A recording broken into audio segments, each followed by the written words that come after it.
Can you remember how you felt when you recently heard of a baby in Jackson being beaten to death, a case of corporal punishment taken entirely too far?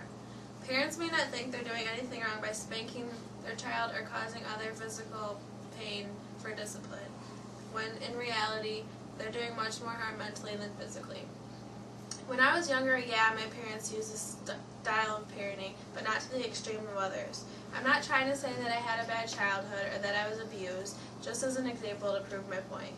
As I grew up, mostly in my teenage years, when I was doing lots of stupid stuff, every time I had a hand raised at me, I flinched for the simple fact that for punishment, either I got smacked on the mouth or smacked on the butt. Not to cause physical harm, but just to get my parents' point across. This is a style of parenting that I don't agree with. As I've grown up and gotten older, my parents have converted to a more non-corporal punishment style of parenting, which we both agree is better. Talking is always better than hitting. Children throughout the United States are being legally physically abused in their own homes every day, for reasons that they may not even understand. The younger the child is, it seems, the more abuse they face, because the parent thinks that instilling fear in a young child is the way to go, when it's really not. So what's the problem? The reality of this is that parents are doing the exact opposite. They are mentally enabling their child. They are providing situations liable to change their child's life for the worse. According to Child Welfare Information Gateway, signs that a child is being abused or wrongfully punished at home include: the child shrinks at the approach of adults, the child does not want to go home, they have fading bruises after an absence from school, and they have unexplained burns, bites, bruises, or black eyes. These pictures I have here are of some of the brutal abuse children endure at home from their parents.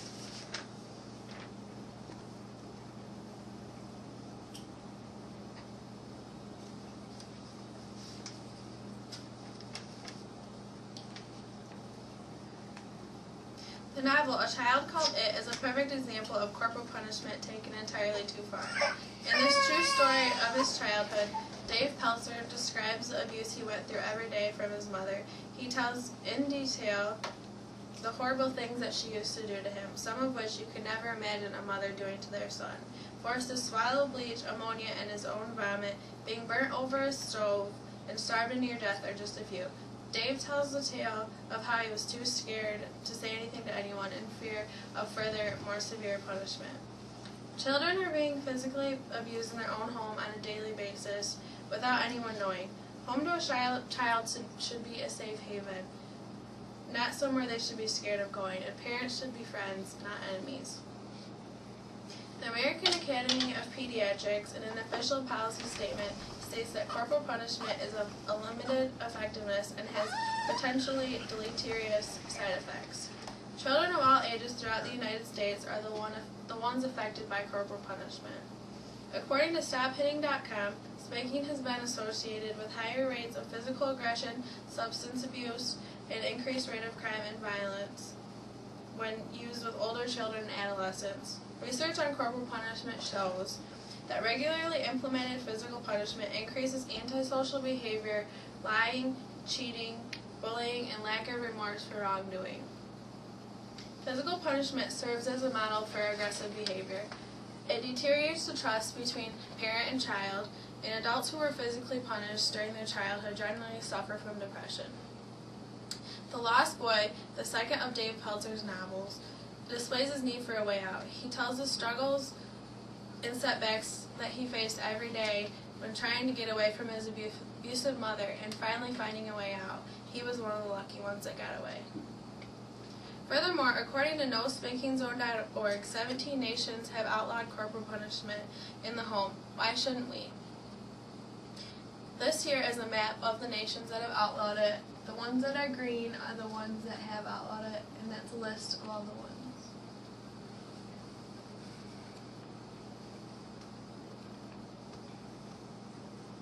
Among the 17 nations who have outlawed corporal punishment at home, Sweden is at the top. The first of 17, according to EndCorporalPunishment.org, placed the ban in 1979, and since has been extremely successful. According to StopHitting.com, reporting physical abuse has increased, as in the other 16 nations. This is from an increase in public awareness. Before the ban, people weren't as aware of what was going on in other houses, just in their own. How can we be the 18th nation? The United States can place a ban on corporal punishment and implement mandatory reporting laws and punish those who don't feel they want to change.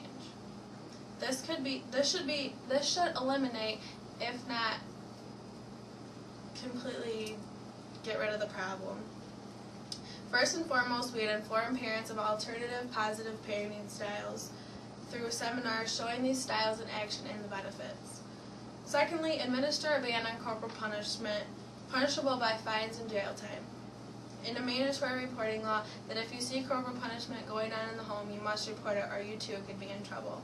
According to StopHitting.com, it is a well-known fact that when mandatory reporting laws, public education campaigns, and other measures are taken to increase awareness, reporting will increase and those guilty will be punished. Parents who attend these positive parenting seminars will see the benefits that go along with it and will attempt to use them on their children. Seeing that they are more beneficial than corporal punishment, they will then pass these on to other parents and to all their other friends, and also creating healthier, happier lifestyles for their children. Corporal punishment is a very serious issue in the United States today. Every day, children are legally being physically abused in their own homes. Physical abuse during childhood may cause effects that lead into adulthood and cause the abused to pass down this unhealthy lifestyle onto their children. This is an issue that should be taken very serious. There is a way out. With implementing a ban on corporal punishment in the home, creating mandatory reporting laws, and consequences for those who do not follow, we can do it. Don't allow child abuse to be legal. Help eliminate the problem before it gets any worse.